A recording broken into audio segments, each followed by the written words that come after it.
So, I'd like to give up a follow-up on my previous video on the splitting of the German left. You don't have to watch it, just short summary. This week, Sarah Wagenknecht, the only star politician of the German left party Die Linke, has announced that she will start her own party and leave the Linke, and that's quite frankly a death sentence for that party. They barely made it into the parliament so far, and with their voter base split, they don't have any chance on the federal level, or a very slim theoretical chance, and it will also hurt them in their East German base, where they are really strong and actually in the government in few states and multiple municipalities. Because, well, if their voter base is split even by a large majority, they will lose heavily. Particularly interesting in the state of Thuringia, or Thüringen in German, where the left actually has the prime minister in a weird arrangement where the left, as the strongest party, with the Greens and the Social Democrats in tow, is a coalition government that is supported by the Liberals and the Conservatives of the FDP and the CDU, respectively. A rather absurd arrangement, given that the Conservatives, of course, denounced the former communists since the fall of East Germany. And but it happens. It's pretty much the only way they could ever form a government. And this is part of the relevance of the subject. It's otherwise pretty much just personal intrigue. The left is a bit of the reserve party of the German government.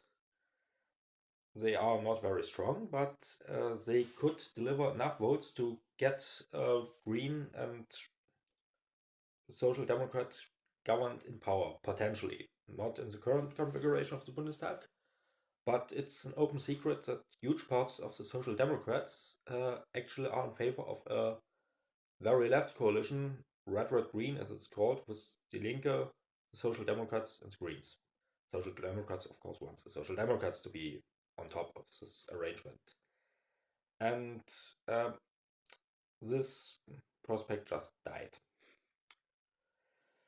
The reasons for this split were pretty much related to this.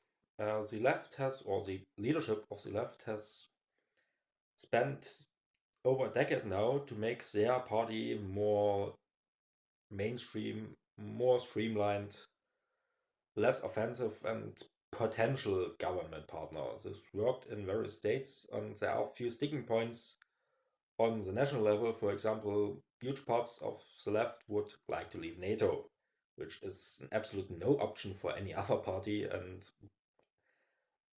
things like that don't work. And here, Ms. Wagenknecht and her decision comes into place. She has made it very clear that she objects to this whole more cultural left in favor of very economic left, traditional leftist communist stuff. And she even made an explicit hint on the disastrous heating law of the German government, where heat pump inverter thingies are pretty much next to the only legal way you could ever have a new heating system in whatever house you are building. And that's, of course, a big cost driver for anyone who needs a home, like, well, everyone needs one. Yep. And so with the left now out of the play in any form of government building, the only option for the current government is a coalition government with the CDU, and they are the strongest. So the current numbers are something like CDU is 30% plus, the AfD, that's the party no one wants to play with, is at 20% plus. Greens and Social Democrats are tied in both 14%, and the liberal FDP and, of course, topic of this video, the left, are at barely making the 5% hurdle. Maybe, maybe not. It's of course 2 years to the next election, way too early to make any proper predictions. Yeah. So with the left out, the only way forward would be any government of, then with the CDU. And this is, of course, also a problem in negotiation tactics, because, well, as long as there is a potential for a leftward coalition, that allows to play a game of, well, if you don't like to agree with us, dear CDU, then we could always take the other option. Now that's gone, and the CDU is probably in the very comfortable position where they could pick, well, either the Social Democrats or the Greens, whoever they like more or dislike less. Yeah, well, that's pretty much, well, okay, reasons. There is an underlying problem here. The left as a party has encouraged very woke stuff, one calls that, like gender stuff, immigration, climate protection, and so on expense of their classical bread and butter politics, the economic stuff. And this does not go well with the workers or the voters. And there is a deep-seated disconnect here, because the party base is very much strong in favor of this. It's not just leadership, also lots of the members. And the reason here is, I think, rather obvious.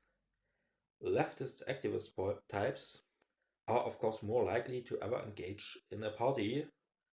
However, this does not make them anyway representative for the public at large.